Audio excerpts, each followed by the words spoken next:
welcome to episode 2 of Editing Made Easy. Today we're going to break down the edit that you just saw, and this is the first episode that you'll have seen in my new studio. I actually just moved across the country, set up this new studio, so I apologize for the fact that I have not posted anything since my first video like 2 months ago. But let's hop right into it. We're going to break down this video. I am going to do two things. Let's break down how I filmed this video. I filmed this in New York City. I spent a couple days with my wife. We were actually just on a vacation, but I carried my camera around and just filmed things as they happened, and this is the video that came out of that. So I'm going to break down how I filmed it, and then we'll talk about how I edited it. So about 80% of this video was filmed on the Sigma 10-18 with my Sony a6700, and then there's a few shots here and there where I used the Tamron 28-75. I actually picked it up in New York City while I was there.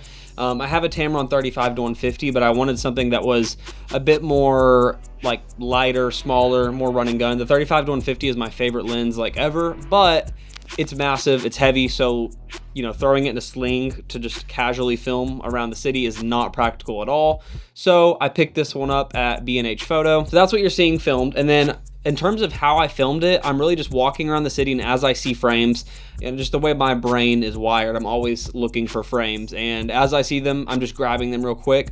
I got a nice mix of static shots, but then also ones where I have crash zooms in and out using the zoom on the 10-18, and then a lot where I'm, you know, panning up and down or side to side really quickly. That really helps with these like fast videos like this. It helps to transition in and out of clips and stuff like that. So that's a quick summary of how this was filmed. Let's get into how it's edited. So let's watch it through one more time, but watching the timeline this time.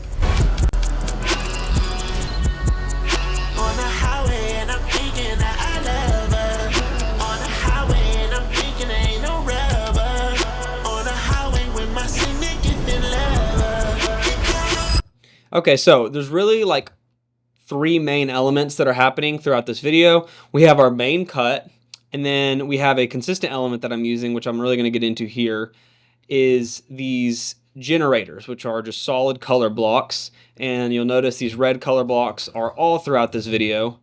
And I'm using those to, it just adds, you know, something fun to it. I can use it as frames. I can use it to block off certain parts of composition.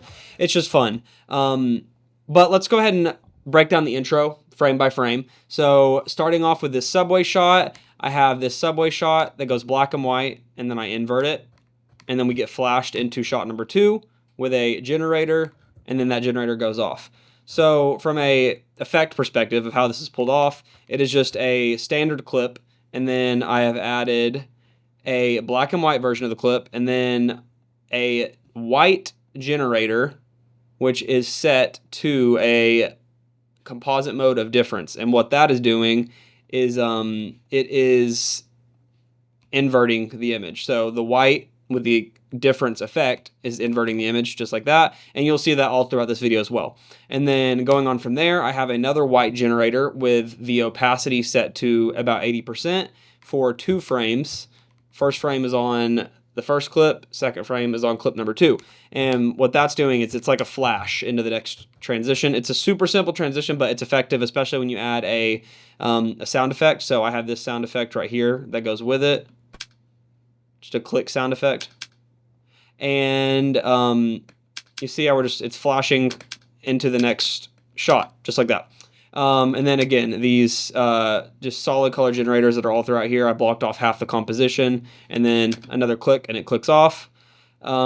Moving on from there, we have, let's see, we're going to go to a nice movement shot. I have this bird that I'm tracking goes into another solid color stacked on top of the flash transition. So you get that flash transition, which goes into this shot right here, where I'm actually walking down these stairs, so there's movement inside of this shot. And I added another, the first solid color we have right here is a square, but then the next one, you can hardly see it with the flash on top of it, but it's actually masked out to the 57th Street station sign. So just adding a nice layer there, and then we have more trace overlays on top of that.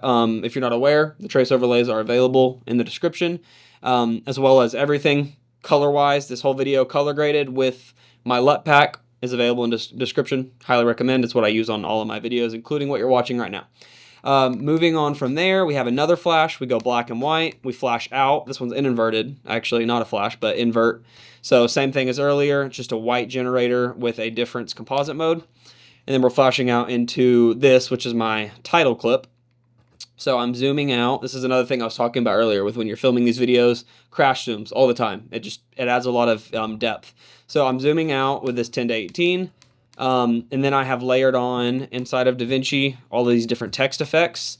So a couple of different fonts that I liked, but I just created a title card. Pro tip with title cards, if you ever need inspiration, go to Pinterest and just type in title card or like movie title card or film title card or whatever. There's all kinds of inspiration that give you ideas for fonts and layouts and stuff like that. But I put a quick New York City title. And then moving from there, I have some editing overlays. So I just filmed some quick clips. Actually, these are on my iPhone, believe it or not. Filmed some quick clips of my monitor showing histograms and some stuff with my cameras and stuff like that. So seeing that frame by frame, it's just a bunch of camera elements. And that's really only for like 1 second of this whole video. But I just, I like it. And I added some sound effects that match that, as well as a focus click coming out of it, which I feel like just matches the camera, stuff you're seeing. Moving on from there, we have another flash and then a pan down. This is what I'm talking about with getting a nice mix of in-camera movement when you're filming and then also completely static shots. You want a nice contrast of both. It really will help you out in the editing process. And then we have another flash, walking shot, crash zoom of the best taco spot in New York City with a trace overlay on top of that. And after that, we are going nice static shot. And then we have another static shot in Chinatown, but on this one, I use the solid color as like a border, a frame around this image. So I cropped in this image and then just put the solid color red behind it. Again, it's creating a consistent theme of this red color blocking throughout the whole video, and it just looks cool. And then we have another flash into this static shot of the Brooklyn Bridge. This is at Dumbo. Great spot if you're ever in New York City. All of this stuff is there, but you can see through the Manhattan Bridge to the Empire State Building. Cool frame there. And then we are going to flash. So this is invert to black and white. Invert again with trace overlay on top of it.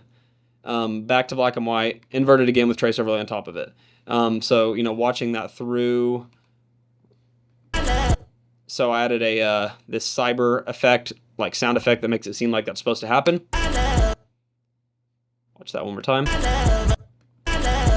So you'll see that looks absolutely insane when you're seeing it, but it's literally 2 effects. It's black and white, 3 effects, I guess. Black and white with these inverts and then a trace overlay. That's it. Moving on from there, we have a shot of the subway with another trace overlay on top of it. Some shots around the city. Another shot. I blocked off the color with this one by thirds, and going with the beat of the song, I flashed it off. So you're going from, you're like revealing the shot. And what I did to help sell this effect was the last frame before the solid color goes away is white, so it's like it's flashing away. So you get, it's flashing away. The way I did that was you just have a red one, and then that red one is a white one on top of it with the 80% opacity for 2 frames. So it's flashing right out, just like that. And then we have another zoom in shot. That's all just in camera. Same thing, color blocking, but with this color blocking, having some fun with the composition really just helps to sell things. This nice font, PP Nubit, if you're ever looking for a good font. I like this pixelated look. Off to the side with the location that we're shooting at here. And stuff like this means nothing. There's no like rhyme or reason to it. It just looks cool. Adding these things throughout your video really helps. And then we have a flash out into this helicopter shot, trace overlay, Central Park with Central Park text put on top.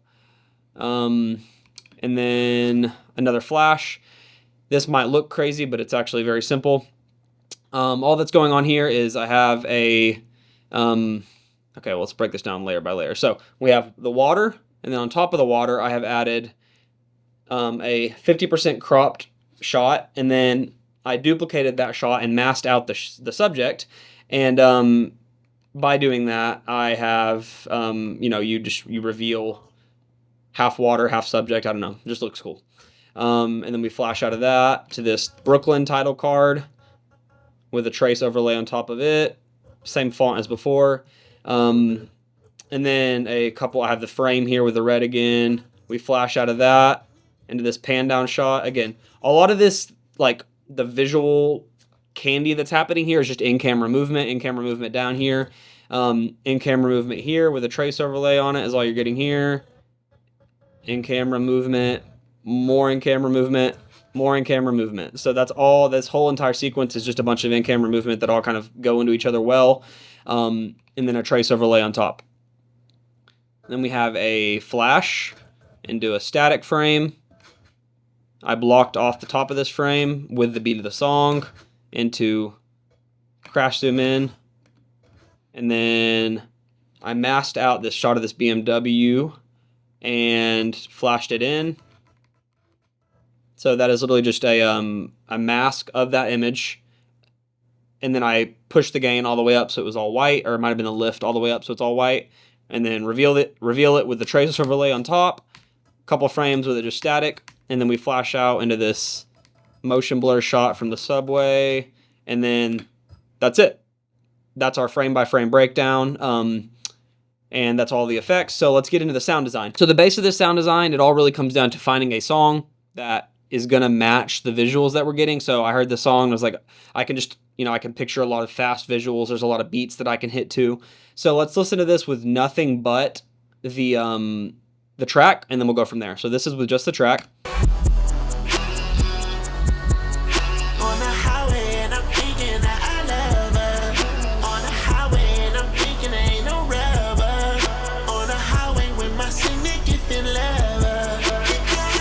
So you see a lot of the stuff, a lot of the beats, a lot of the cuts and the effects that I'm doing, they go along with this already. But when you go and you add all of these sound effects to it that you see all layered right here, it just totally changes it. So now let's listen to it with everything but the track, and you can see the difference of how many layers are here. This is something I always say. I've probably said it in the video before this. If you're doing sound design right, it should sound good and the visual should match up without the main track there, without the song there. If you listen to nothing but sound effects, it should still be like, oh, this is a cool video. So let's see what we got.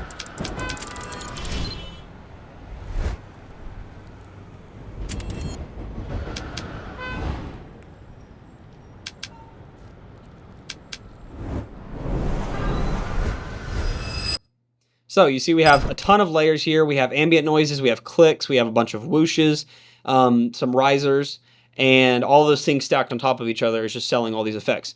So one of the main things here is these clicks. So not on everything, but a lot of the solid color overlays and the flashes, I added these clicks all throughout the video, these right here. And they're actually lined up with the beats of the song. You'll actually see these markers up here where I marked out the beats before I started editing. And that's one of the main effects you're going to see here. A lot of whooshes. During this part with all the camera effects, there is a lot of just like cyber effects and things like that, some glitch effects.